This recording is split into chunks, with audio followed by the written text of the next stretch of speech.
જામનગરના લાલવાડી વિસ્તારમાં લોકોમાં રોષ વ્યાપ્યો। પ્રાથમિક સુવિધાના અભાવે લોકોએ તંત્ર સામે આક્રોશ વ્યક્ત કર્યો હતો કે જ્યાં સિતવન અને સંસ્કારધામ સોસાયટીના લોકોએ અહીંયા ખાડા પૂજન કર્યું। વર્ષોથી પ્રાથમિક સુવિધાઓ ન મળતા સ્થાનિકો રોડ પર ઉતર્યા।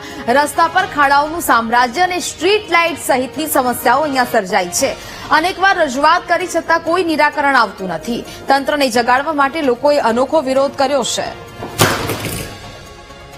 ખાડા પૂજન કર્યું, પછી રસ્તા રોડ ની માથે પગના દુખાવો છે, મારે હલાતું નથી, રોડ લગી હલાતું નથી। તમે જેમ બને ને એમ જલ્દી રોડ કરો તો સારું। હવે હું આજે આટલા વર્ષથી રહું છું છતાંય પણ અમે વારંવાર અપીલ કરવા છતાં પણ કોઈ પણ કાર્ય મને મ્યુનિસિપલ અને કોર્પોરેશન કઈ દાદ દેતી નથી અને અમારા ગંદકી અને રોગચાળો ખૂબ જ ફેલાય છે, મચ્છર ખૂબ જ થાય છે, પાણી ભરાય છે, માટીનો તો બહુ જ પ્રશ્ન છે, બાળકો રમી નથી શકતા બારે। દર વર્ષે અમે બધી જાતના અહીંયા ટેક્સ પે કરીએ છીએ।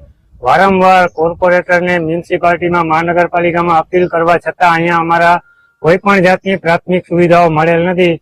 રસ્તાના પ્રોબ્લેમ છે, સાફ સફાઈના પ્રોબ્લેમ છે, ભૂગર્ભની એટલી બધી વ્યવસ્થા નથી અને અમે લોકોએ વારંવાર ત્યાં રજૂઆત કરેલી હોવા છતાં દર વખતે થોડું ઘણું કામ કરાવે છે, પછી કોઈને કોઈ બહાના કરીને અહીંયા કોઈ સુવિધા પૂરી પાડવામાં આવેલ નથી। અત્યાર સુધી રોડ રસ્તાની અમે પણ વારે ઘડી અપીલ કરેલી છે પણ કોઈ પણ જાતનું અત્યાર સુધી નિરાકરણ આવેલ નથી।